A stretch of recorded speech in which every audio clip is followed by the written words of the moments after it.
அளவற்ற அருளாளனும் நிகரற்ற அன்புடையவனுமாகிய அல்லாஹுவின் திருப்பெயர் கூறி ஆரம்பம் செய்கின்றேன். எல்லா புகழும் அல்லாஹ் ஒருவனுக்கே உரித்தாகட்டுமாக.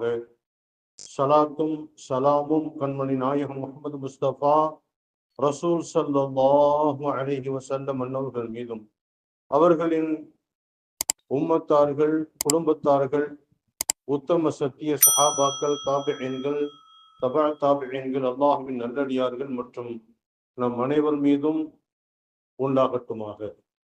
அல்லாஹினுடைய அருள் கிருபை ரஹ்மத்தை கொண்டு இன்று முஹர்ரம் பிறை 15 என்பதை நினைவுபடுத்திக் கொள்கின்றேன். இந்த ஜும்ஆவுடைய நாளையில் நம்மை எல்லாம் ஒன்று சேர்த்ததை போன்று இன்ஷா அல்லாஹ் நாளை மஹ்ஷரில் அருஷ் நிழலை தவிர எந்த நிழலுமே இல்லாத அந்த நாளையில் பெருமானார் முஹம்மது முஸ்தபா ரசூல் ஸல்லல்லாஹு அலைஹி வஸல்லம் அவர்களுடைய ஷஃபாஅத்தை பெற்றவர்களாக, அவர்களுடைய கரம் பிடித்தவர்களாக நம்மையும் நம்மளுடைய முன்னோர்களையும் நம்மளுடைய சந்ததிகளையும் அல்லாஹ் ஒன்று சேர்ப்பானாக என்ற நல்ல துஆவோடு இன்றைய உரைக்குள் நுழைகின்றேன். கண்ணியமானவர்களே, உலகெங்கிலும் ஹஜ்ஜுக்கு சென்ற ஹாஜிகள் தங்களுடைய ஹஜ்ஜை நிறைவேற்றிவிட்டு தங்களுடைய வீடுகளுக்கு திரும்பக்கூடிய இந்த தருவாயிலே அந்த ஹாஜிகளுடைய ஊரில் இருக்கக்கூடியவர்கள் அவர்களை வரவேற்று அவர்களுக்கு நல்ல மரியாதை கொடுத்து கண்ணியம் கொடுத்து அவர்களுடைய துஆவை பெற்றுக்கொள்ளக்கூடிய இந்த தருணத்தில் அந்த ஹாஜிகளினுடைய நன்மதிப்பு சம்பந்தமாகவும் அது சம்பந்தப்பட்ட தகவல்களையும் இன்ஷா அல்லாஹ் இன்றைய உரையில் நாம் காண்போம். கண்ணியமானவர்களே, அல்லாஹு தஆலா தன் திருமறையில் சொல்லும் பொழுது லஹும், நிச்சயமாக அல்லாஹு தஆலா இந்த ஹஜ்ஜுக்கு இப்ராஹிம் அலைஹிஸ்ஸலாம் அவர்களின் மூலமாக இந்த முழு உலகத்திற்கும் அல்லாஹு தஆலா அழைப்பு கொடுத்தான். ஏன் அந்த அழைப்பு தெரியுமா? யாரெல்லாம் அந்த அழைப்பை கேட்டு செவிமடுத்தார்களோ அவர்களுக்கு அந்த பாக்கியம் கிடைக்கப்படுகின்றது. அந்த பாக்கியம் பெற்றவர்களை தவிர மற்றவர்கள் அதை அடைய முடியாதா என்பதாக கேட்டால் அப்படி அல்ல.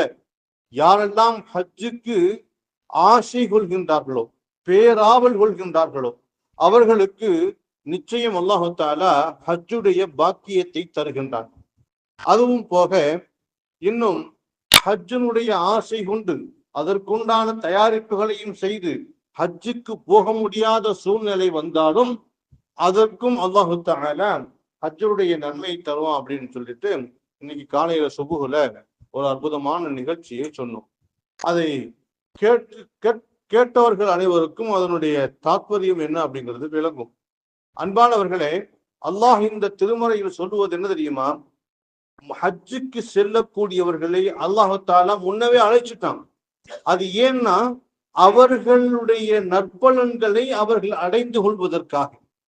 அது ஒரு ஊர்ல பலாயிரம் பேர் இருப்போம், அதுல 1-2 பேர் மட்டும்தான் ஹஜ்ஜுக்கு போகக்கூடிய வாய்ப்பை பெறுவாங்க.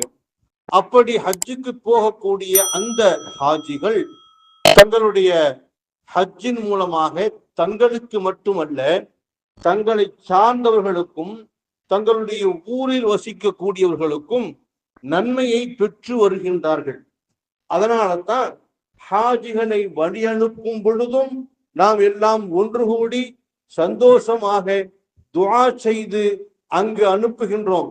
அங்கு சென்ற ஹாஜிகள் அங்கு எங்கெல்லாம் துஆக்கள் அங்கீகரிக்கப்படுமோ அந்த இடங்கள்ல எல்லாம் நமக்காக வேண்டி துஆ செய்கின்றார்கள். ஊருக்காக, சொந்த பந்தங்களுக்காக, யாரெல்லாம் அவங்களுடைய கையை பிடிச்சு எங்களுடைய தேவைக்காக நீங்க துஆ செய்யுங்க, எனக்கு இந்த கஷ்டம் இருக்கு நீங்க துஆ செய்யுங்க, எனக்கு இந்த பிரச்சனை இருக்கு நீங்க துஆ செய்யுங்க, எனக்கு உடல் நலம் சரியில்லை நீங்க துஆ செய்யுங்கன்னு யாரெல்லாம் அவங்களிடத்துல துஆவுக்காக முறையிட்டார்களோ அவர்களுக்காகவெல்லாம் அவர்கள் அங்கு சென்று துஆ செய்து திரும்பக்கூடிய ஒரு நல்வாய்ப்பை பெற்றதினால்தான் ஊர் கூடி அவங்க என்ன செய்யறோம், வரவேற்கிறோம் இல்லையா? நம்ம குடும்பத்துல இருந்து நம்ம ஊர்ல இருந்து யாராவது ஒருத்தர் அமெரிக்கா போறாருன்னு வைக்கிறேன். அப்ப அமெரிக்கா போறாரு, அதனால ஊர் மக்கள் எல்லாம் ஒன்னா கூடி வாங்க, அவர் சந்தோஷமா அனுப்பி வைப்போம் அப்படின்னு சொல்லி எல்லாம் ஒன்னா கூடுவோமா? இல்ல. அல்லது அமெரிக்கால இருந்து ஒருத்தர் ஒரு 2 வருஷம் கழிச்சு 3 வருஷம் கழிச்சு நிறைய சம்பாரிச்சுக்கிட்டு ஊருக்கு வர்றாரு. அவர் அமெரிக்கால இருந்து வர்றாரு, நம்ம ஊருக்கு.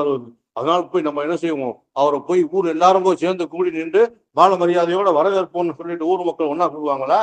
இல்ல. வேணும்னா அவங்களுடைய உறவினர்கள் அவங்கள வரி அனுப்புறதுக்கும் வரவேற்கிறதுக்கும் தயாராக இருக்கலாம். அதுவும் இந்த காலத்துல குறைஞ்சு போச்சு. இந்த காலத்துல ரொம்ப குறைஞ்சு போச்சு. ஒரு நேரத்துல சாதாரண துபாய்க்கு போனாலும் கூட ஒரு பெரிய கூட்டம் ஒன்னா கூட்டி ராம்நாடு வரைக்கும் போய் என்ன செய்வோம், வரி அனுப்பி விட்டுட்டு மாஸ்டர் பேக்கர்ல டீயை குடிச்சிட்டு வருவோம் இல்லையா? இன்னைக்கு அதெல்லாம் இல்லை. சில பேர் வர்றதும் தெரிய மாட்டாங்குது, சில பேர் போறதும் தெரிய மாட்டாங்குது.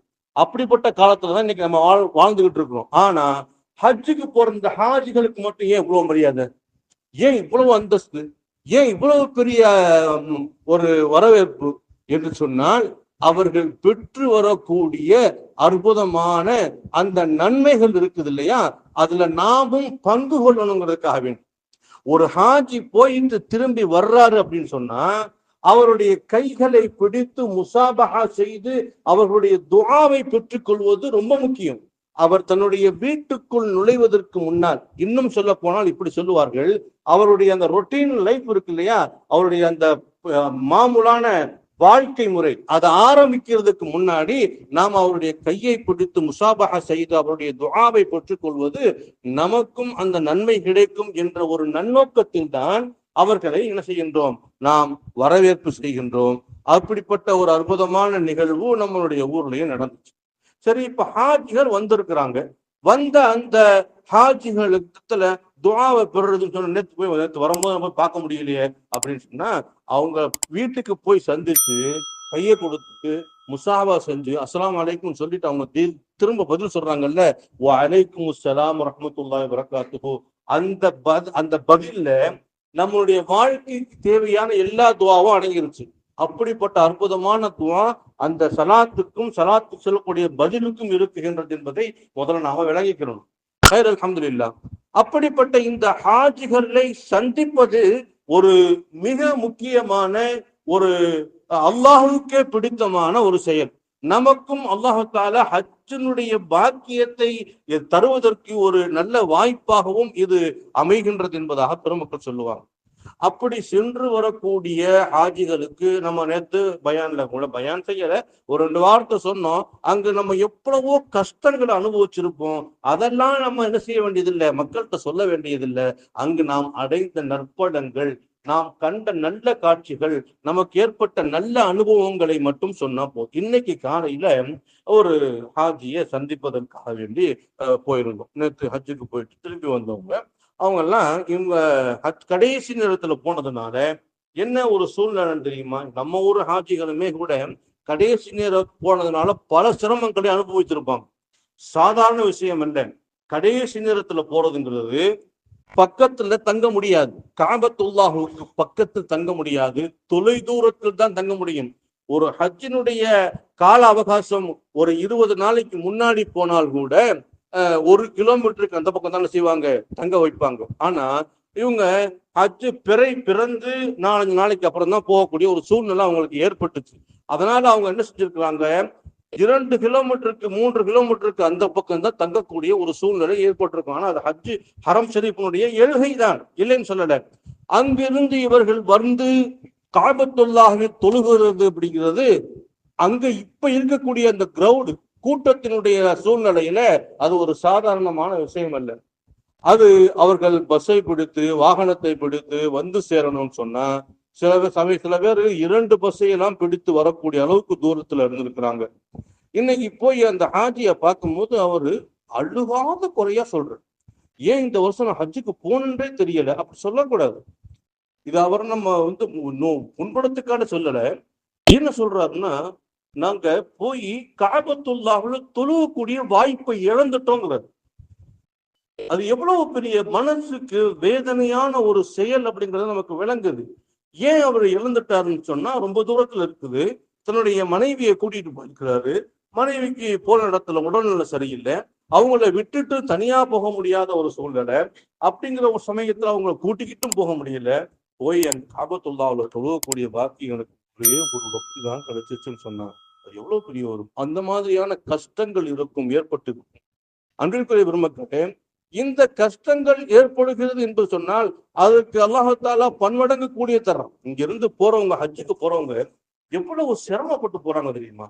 எவ்வளவு பணங்களை செலவு செய்து விட்டு அந்த ஏற்பாடுகளை செய்து அதற்குண்டான எல்லா வேலைகளையும் முடித்து உறவினரை பார்த்து சந்திச்சு பயணம் சொல்லி துவா செய்யுன்னு கேட்டு அலையா அலைஞ்சு எல்லா வேலைகளையும் முடிச்சுட்டு அதுக்கப்புறம் தான் அவங்க என்ன செய்யறாங்க, ஹஜ்ஜுக்கு போறாங்க இல்லையா? அப்படி போகக்கூடியவர்களுக்கு ஏற்படக்கூடிய இன்னல்கள் என்பது அவர்களுடைய ஹஜ்ஜின் நன்மையை இரட்டிப்பாக்கி தரும் என்பதில் எந்த மாற்று கருத்தும் இல்லை.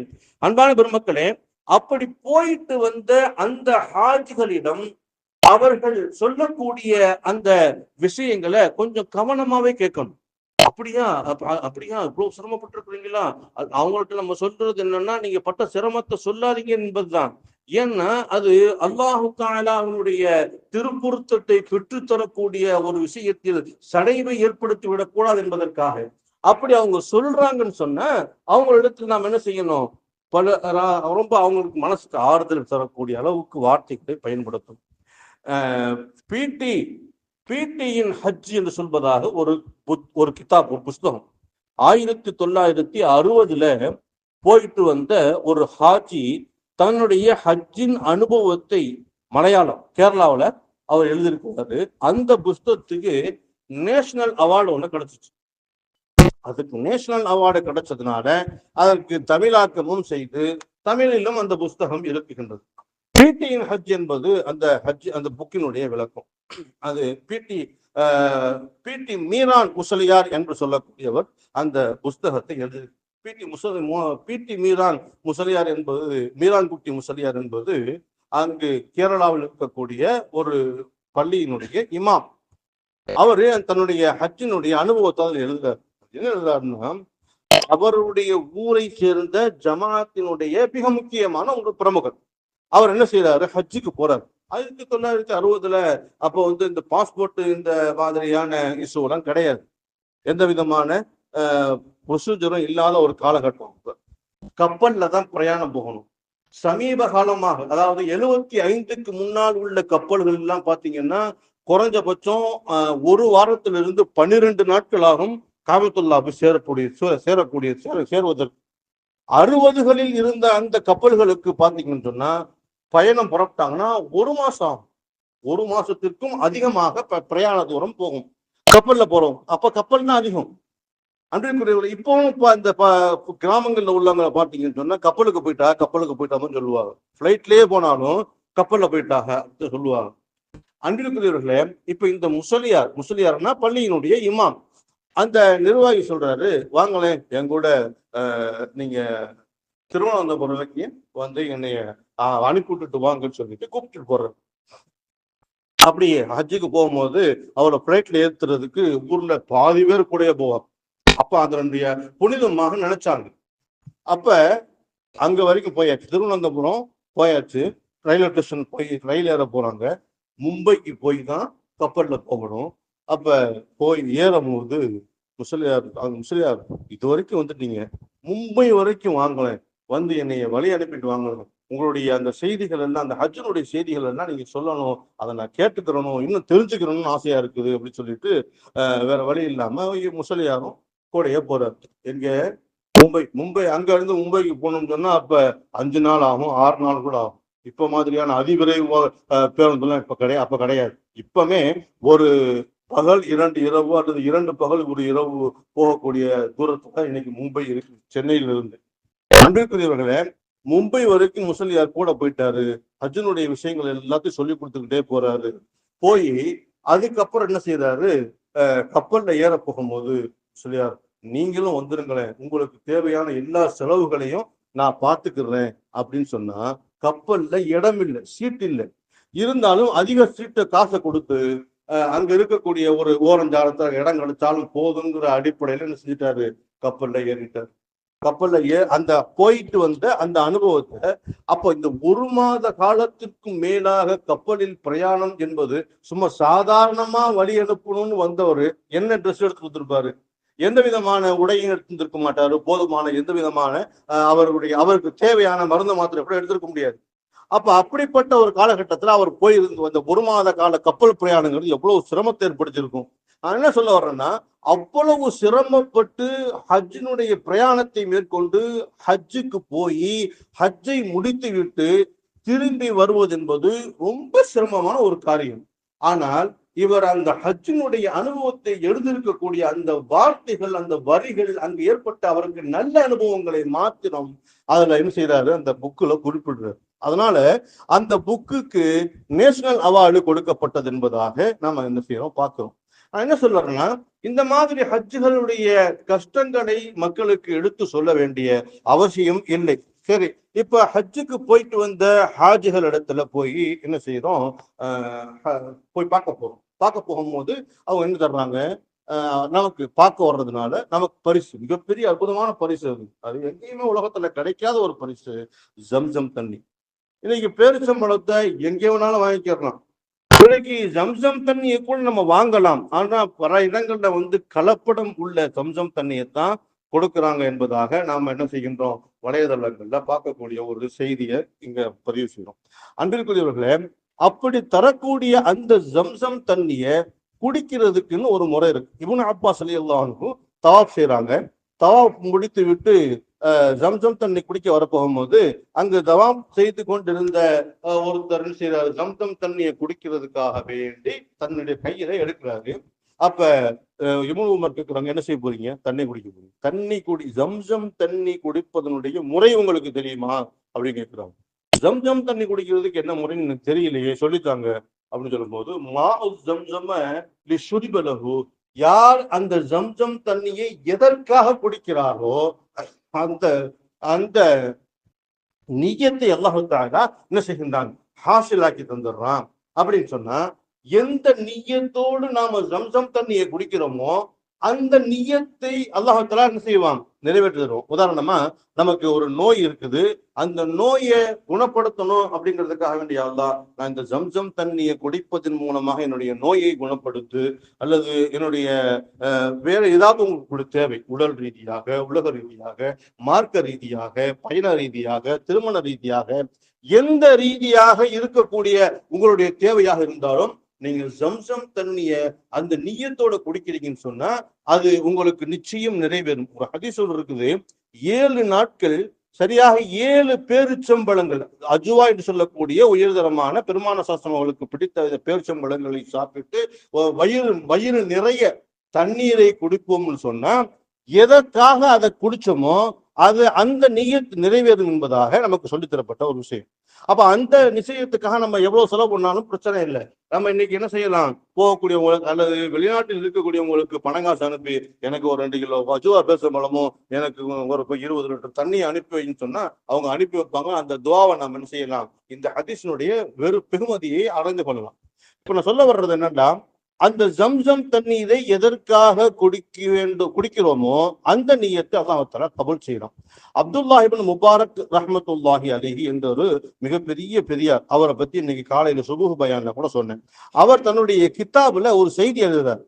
எப்படின்னா, அவங்களுடைய உஸ்தாத் ஒருத்தவங்க என்ன செய்யறாங்க, ஜம்சம் தண்ணீர் குடிக்கும் பொழுது என்ன நியத்துல குடிக்கணும் அப்படிங்கிறத சொல்லி தர்றாங்க.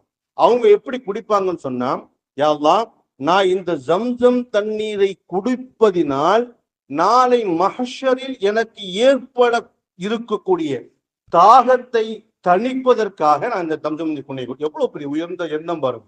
கியாமத்துல மஹ்ஷர்ல கடுமையான ஒரு தாகம் ஏற்படும். அது எந்த அளவுக்கு ஏற்படும்னா, கடல் தண்ணியை முழுசா குடிச்சா கூட அந்த தாகம் அடங்காது. அவ்வளவு கடுமையான ஒரு தாகம் ஏற்படும்.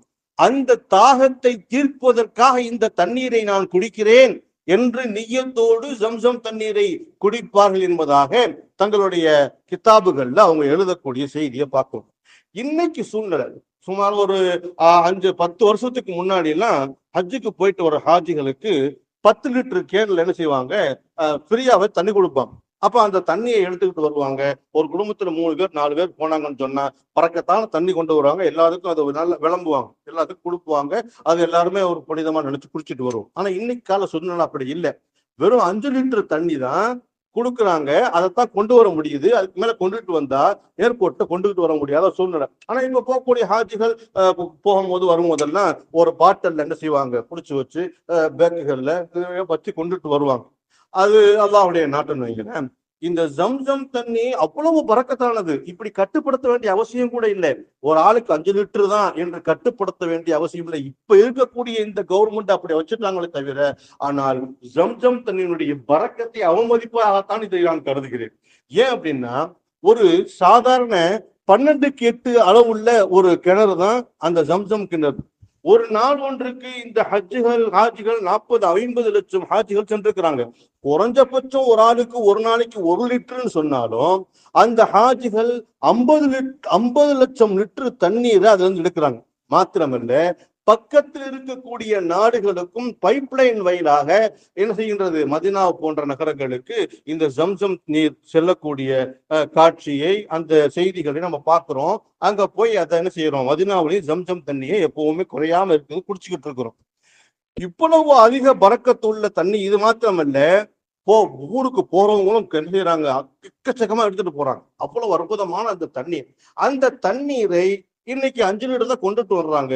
அந்த 5 லிட்டர் தண்ணி எனக்கு தரலையே, உனக்கு தரலையே, டப்பாவில் தரலையே, எனக்கு கொஞ்சம் டம்ளர்ல தாங்கல, எனக்கு கொஞ்சம் வீட்டுக்கு கொஞ்சம் பாட்டில தாங்கலன்னு நம்ம கேட்போம். கேட்கும் போது அவங்களுக்கு அதை கொடுக்க முடிஞ்சா தானே. கொடுக்க முடியலன்னா சில பேருக்கு என்ன செஞ்சிருதுன்னா வருத்தம் வருது.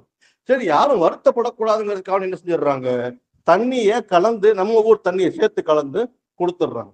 அப்படி கொடுக்கறதுனால பிரயோஜனம் இல்லாம போயிடுமோ அப்படின்னா அப்படியும் கிடையாது.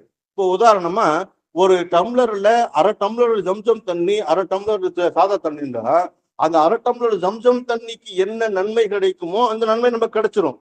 இருந்தாலும் அது போன்று கலப்படம் இல்லாமல் கொடுப்பதுதான் சிறந்த ஒரு காரியம் என்பதை வரக்கூடிய ஹாஜிகளும் தங்களுடைய உள்ளங்களில் நினைவு வைத்துக் கொள்ள வேண்டும். அன்பிற்குரியவர்களே, அப்படி ஜம்சம் தண்ணீரை கொடுப்பதற்கு ஒரு துஆவை நமக்கு சொல்லி தந்திருக்கின்றார்கள். அல்லாஹும்ம இன்னி அஸ்அலுக இல்மன் நாஃபிஅன் வ ரிஸ்கன் வாசிஅன் வ அமலன் தய்யிபன் என்பதாக ஒரு அற்புதமான மின் ஷிஃபாஅன் மின் குல்லி தா என்று சொல்லக்கூடிய ஒரு துஆ.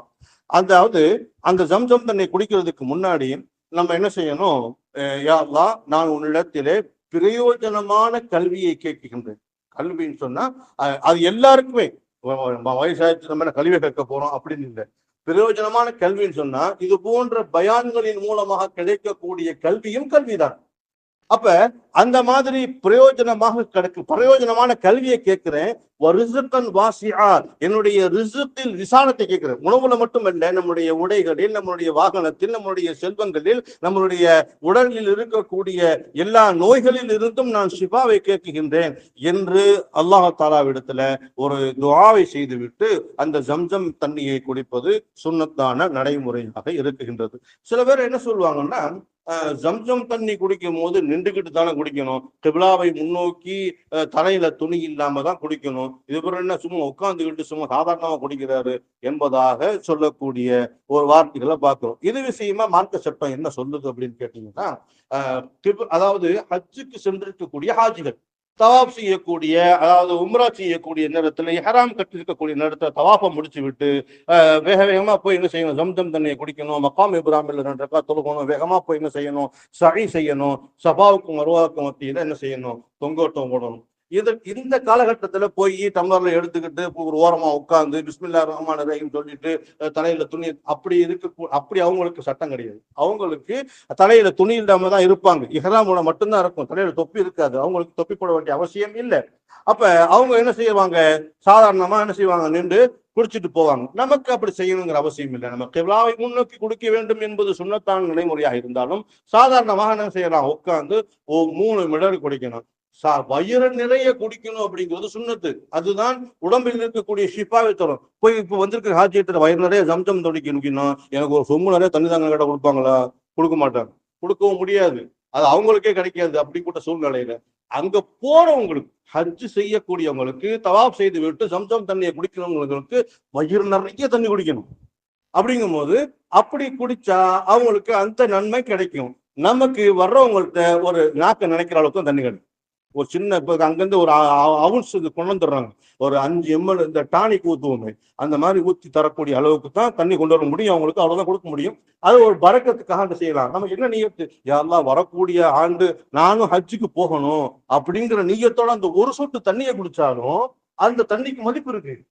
என்ன கொஞ்சோண்டு தானே கொடுத்துருக்காங்க, நம்ம நினைக்க வேண்டிய அவசியம் இல்லை. அந்த தண்ணிக்கு அவ்வளவு பெரிய பரக்கத்து. நான் உங்களுக்கு சொன்னேன் பாத்தீங்களா, அத்தனை லட்சம் பேரும் குடிச்சிட்டு அத்தனை லட்சம் பேரும் கொண்டுகிட்டு போறாங்கன்னு சொன்னது எவ்வளவு பெரிய பரக்கத்தான தண்ணி. அல்ஹம்துலில்லாஹ், அல்லாஹ் நமக்கும் அங்க போய் அங்க மக்கள்கிட்ட வயிறு நிறைய குடிச்சிட்டு நம்மளும் கொண்டு வந்து செய்யணும், வயிறு நிறைய மக்களுக்கு கொடுக்குற மாதிரி ஒரு வாய்ப்பு அல்லாஹ் தஆலா தரணும். அன்றைக்குரியவர்களே, சின்ன ஒரு சம்பவத்தை சொல்லிட்டு நான் நிறைவு செய்யணும். இந்த ஹஜ்ஜினுடைய ஆர்வம் நமக்கு வரணும் அப்படிங்கிறதுக்காக வேண்டி, அதாவது ஒரு அற்புதமான சம்பவம். அந்த காலத்துல ரஃபீத் இப்னு சுலைமான் அப்படின்னு சொல்லக்கூடியவர் ஒருத்தர் இருந்தார். அவருக்கு ஹஜ் செய்யணும்னா அவ்வளவு ஆசை. இதே மாதிரி ஒரு சம்பவம் இன்னைக்கு காலையில் சுபு பயானே சொன்னேன், அற்புதமான சம்பவம். அதுவும் சொல்றதுக்கு உண்டான அவகாச நேரம் இல்லை. அதை சொல்லிட்டதுனால இப்ப நான் வேற அதை தொடர்ந்து வரக்கூடிய அடுத்த சம்பவத்தை நான் சொல்றேன். ரபீ இப்னு சுலைமான் அப்படின்னு சொல்லக்கூடிய ஒருத்தர், அவருக்கு ஹஜ் செய்யணும் ரொம்ப நாள் ஆசை. ஆனா ஹஜ் செய்யக்கூடிய சூழ்நிலை ஏற்படாது. ஹஜ்ஜுக்கு உண்டான ஆயத்தங்கள்லாம் பண்ணினாரு. அந்த வருஷம் அவருக்கு ஹஜ்ஜுக்கு போக முடியல. ஹஜ்ஜுக்கு போயிட்டு வந்த ஒருத்தரை போய் சந்திக்க போறாங்க, தன்னுடைய நண்பர். போயிட்டு, என்ன நல்லபடியா வந்தீங்களா? ஆமா நல்லபடியா வந்தேன், நீங்க எப்போ வந்தீங்கன்னு அவர் கேட்குறாரு. நான் எப்போ வந்தேன், எங்க இருந்து வந்தேன், இல்ல ஹஜ்ஜுல இருந்து. நீங்க எப்போ வந்தீங்க? நான் ஹஜ்ஜுக்கு போறேன். என்னங்க என் கூட தான் தவாப் செஞ்சீங்க, என் கூட தான் சேர்ந்து தவாப் செஞ்சீங்க, எப்படி ஹஜ்ஜுக்கு வர்றேன்னு சொல்றீங்க? இல்லைங்க விளையாடுறீங்களா? நான் எப்பவும் ஹஜ்ஜுக்கு போனேன், நான் தவாப்பும் செய்யறேன், ஹஜ்ஜுக்கு போக முடியலங்க, வர முடியல, வரலங்க அப்படின்னு சொல்றாரு. இல்ல நீங்க வந்தீங்க, என் கோர்ஷன் தவாப் செஞ்சீங்க அப்படின்னு அவர் அடிச்சு சொல்றாரு. ரொம்ப சரி, நீங்க ஏதோ குழப்பத்துல இருக்கிறீங்க, கை கொடுங்க, முசாபா செஞ்சுட்டு துவா செய்யிட்டு போயிட்டாரு. போயிட்டு அவரோட இன்னொரு அன்பர் ஹஜ்ஜுக்கு போனவரை போய் சந்திக்க போறாரு. போய் முசாபா செஞ்சு, என்னங்க நீங்க எனக்கு முன்னாடி வந்துட்டீங்க போல இருக்கு அப்படின்னு அவர் கேட்கிறாரு. எனக்கு முன்னாடி வந்துட்டேன்னா, எங்க இருந்து வந்தேன்? இல்லைங்க, நீங்களும் நானும் அரஃபாவில் ஒரே டெண்டில் உட்காந்து பேசிக்கிட்டு இருந்தோம், நீங்க துவா செஞ்சீங்க, அங்க அழுது அழுது துவா கேட்டீங்க, நானும் பக்கத்துல உட்காந்து அழுது அழுது துவா கேட்டேன், நீங்க என்ன இப்படி சொல்றீங்க? இல்லைங்க நான் ஹஜ்ஜுக்கு வரல, அரஃபாவுக்கு எனக்கு அரஃபாவும் தெரியாது, எனக்கு மினாவும் தெரியாது, இதெல்லாம் கேள்விப்பட்டதுதான் அப்படின்னு சொல்லிட்டு அவர் சொல்றாரு. அன்பிற்குரியவர்களே, அதுக்கு என்னங்க நீங்க கேள்வி பண்றீங்களா? அவரும் அப்படித்தான் சொல்றாரு. இல்லங்க நீங்க ஹஜ்ஜுக்கு வந்தீங்க, நான் உங்களை பார்த்தேன், உங்கள்ட்ட பக்கத்துல உட்கார்ந்து பேசினேன், நம்ம ஒரே சகன்லையும் சாப்பிட்டோம் என்ற செய்தியும் அவர் சொல்றாரு. அவர் குழம்பி போயிட்டார். ஏன் இப்படி சொல்றாங்க, எதனால இப்படி சொல்றாங்க அப்படின்னு சொல்லிட்டு அவர் நினைச்சுக்கிட்டு என்ன செய்யறாரு, வீட்டுக்கு போயிடுறாரு. அப்ப அவங்க அதே ஒரு பக்கத்து ஊர்ல இருந்து ஒருத்தர் ஹஜ்ஜுக்கு போனவரு வந்ததாக கேள்விப்பட்டு அவரை பார்க்க போனோம்னு, அஸ்ஸலாமு அலைக்கும், எங்கெல்லாம் இந்த தேடுனங்க, நீங்க எப்பங்க வந்து ஊருக்கு, இந்தாங்க முதல்ல நீங்க பிடிங்க, இந்த பைய கையில பிடிங்க அப்படின்னு ஒரு சின்ன பை மூட்டைய கையில கொடுக்குறாரு. என்னங்க இது, நீங்க எதெல்லாம் எனக்கு தெரியாது என்னன்னு நீங்க கொடுத்தீங்க, அமானிதமா இதை வச்சுக்கிறீங்க, இந்த வாங்கிக்க, எங்க வச்சு நான் கொடுத்தேன்? ரவுலா ஷரீஃப்ல நபி ஸல்லல்லாஹு அலைஹி வஸல்லம் அவங்கள சலாம் சொல்ல போறதுக்காக வேண்டி கூட்டம் நெரிசலாக இருந்தது. நான் ஓரமா நின்றுகிட்டு இருந்த, கூட்டத்துக்குள்ள நுழைய முடியாம, நீங்க கூட்டத்து நடுவில் இருந்தீங்க, அந்த பையன் மிஸ் ஆயிருமோன்னு சொல்லிட்டு என் பேரை சொல்லி கூப்பிட்டு எனக்கு கையில கொடுத்தீங்க, நான் வாங்கினேன், நீங்க சலாம் சொல்லிட்டு வெளியில போயிட்டீங்க, நான் வர்றதுக்குள்ள உங்களை தேடி பார்க்கறேன், காணும், எங்கேயுமே காணும். நான் இதை பத்திரமா கொண்டு வந்து சேர்க்கணும்னு சொல்லிட்டு கொண்டு வந்து சேர்த்தேன். என்னங்க இது என்னன்னு எனக்கு தெரியாது, நீங்களே பார்த்துக்கிறீங்க அப்படின்னு கொடுத்துட்டாரு. உள்ள பாக்குறாரு, 600 தினார்கள், 600 தினார்கள் தங்க காசு. ஒரு சுத்தமா டோட்டலாக அப்செட், மண்டையில ஒண்ணுமே விளங்கல. என்ன நடந்துச்சு, எப்படி இது சாத்தியம், இது யாரு செஞ்சது, எப்படி இது, நான் போகவே இல்லையே, நான் போகாம எப்படி எனக்கு இது சாத்தியம்னு சொல்லிட்டு அவர் குழம்பி போய் என்ன செய்யறாரு, வீட்டுல படுத்து தூங்கிட்டு இருக்க போகும்போது நபி ஸல்லல்லாஹு அலைஹி வஸல்லம் கனவுல பார்த்து. அன்பிற்குரியவர்களே, அப்ப இதுவும் அந்த அப்துல்லாஹ் இப்னு முபாரக் ரஹ்மத்துல்லாஹி அலைஹி தங்களுடைய அந்த கிதாபை எழுதி வச்சிருக்கக்கூடிய அற்புதமான ஒரு சரித்திரம். அப்ப அந்த கனவுல ரசூல்லா பார்த்தோன்னு எந்திரிச்சு உட்காந்து, யா ரசூலுல்லாஹ்னு சொல்லிட்டு அழுந்தார். என்ன ரபீ, நல்லபடியா ஹஜ்ஜை முடிச்சுட்டு வந்துட்டீங்களா கேட்கும்போது, யா ரசூலுல்லாஹ் நீங்களுமா இப்படி சொல்றீங்க, நான் ஹஜ்ஜுக்கே போகலையே யா ரசூலுல்லாஹ் அப்படின்னு சொல்லும் போது பெருமான சசம் சொல்லுவாங்க, நீங்க ஹஜ்ஜுக்கு போகலைங்கிறது உண்மைதான், ஆனால் ஹஜ்ஜுக்காக நீங்கள் அரும்பாடுபட்டு 60 தினார்கள் சேர்த்து வச்சிருந்தீங்க இல்லையா, அந்த 60 தினார்களை உங்களுடைய குடும்பத்தை சார்ந்த ஒரு விதவை பெண் தன் பிள்ளைகளோடு சிரமைப்படுகின்றார் என்று அறிந்து அந்த தினார்களை கொண்டு போய் அவள்கிட்ட கொடுத்தீங்க இல்லையா, அதை அல்லாஹ் பொருந்தி கொண்டான். ஹஜ்ஜுக்காக நீங்கள் சேர்த்து வைத்த அந்த தினார்களை கொடுத்ததற்காக அல்லாஹ் செய்த ஏற்பாடுதான் ஒரு மலக்கை உங்களுடைய உருவத்தில் அனுப்பி ஹஜ்ஜினுடைய மொத்த காரியங்களையும் முடிக்க வைத்தான். அங்கு சந்தித்தவர்கள் தான் இங்கு உங்களிடத்தில் செஞ்சாங்க, இந்த மாதிரி எல்லாம் உரையாடினார்கள் என்ற செய்தியை நாம இந்த சரித்திரத்தின் மூலமாக பார்க்கிறோம். சொல்ல வர்றது என்னன்னா, ஹஜ்ஜுக்காக ரொம்ப ஆசைப்படணும். எந்த அளவுக்கு ஆசைப்படணும்னா, இப்பவே நம்மளால முடியல. ஒரு காலம் இருந்துச்சு, கப்பல்ல போனாங்க, வயசானவங்க தான் போனாங்க. இன்னைக்கு அப்படி இல்லை, ரொம்ப இலகுவான பயணம். இன்னைக்கு அல்லாஹ்வுடைய கிருபை கொண்டு எல்லாத்துட்டையும் ஹஜ்ஜுக்கு பணக்காசு எல்லாம் இருக்குது. அப்படிப்பட்ட ஒரு சூழ்நிலையில பெரிய வசதி மனுஷன் தான் இன்னைக்கு சபைதான் நல்லா சொல்லிட்டான், அதனால நான் நிறைய பணம் காசு இருந்தா தான் ஹஜ்ஜுக்கு போகணும் அப்படிங்கிறதெல்லாம் இல்ல. நாம் நியத்து வைக்கணும். நியத் என்ன செய்யும்? அல்லாஹ்விடத்தில் நமக்கு அதை ஹாசிலாக்கி, அதை நிறைவேற்றி கொடுக்கும், அதை நமக்கு கைகூட செய்யும். அந்த நியத்தின் மீது பேராவல் கொள்ள வேண்டும். ஹஜ்ஜுக்குடைய பாக்கியம் எல்லாருக்கும் கிடைக்கணுங்கிறதுக்காக வேண்டிதான் ஒவ்வொரு சுபுகளையும் அசலாத்த கைனம் என்று நாம் சொல்லும் பொழுதெல்லாம், யாரெல்லாம் எங்களுக்கு எல்லாரும் குடும்பத்தோடு ஒன்று சேர்ந்து ஹஜ் செய்யக்கூடிய பாக்கியத்தை குழு ரஹ்மானே அப்படின்னு துவா செய்யறோம். அந்த துவாவுக்காவது குறைஞ்சபட்சம் ஆமீன்னு சொல்லணும். அப்படி சொல்லுவோமா? இன்ஷா அல்லாஹ் சொல்லக்கூடிய வாய்ப்பை பெறுவோம். அதன் மூலமாக அல்லாஹ் தஆலா நமக்கும் குடும்பத்தோடு ஹஜ் செய்யக்கூடிய பாக்கியத்தை தந்தருள் புரிவானாக என்ற நல்ல துஆவோடு நிறைவு செய்கின்றேன். வாஹிரு தஅவானா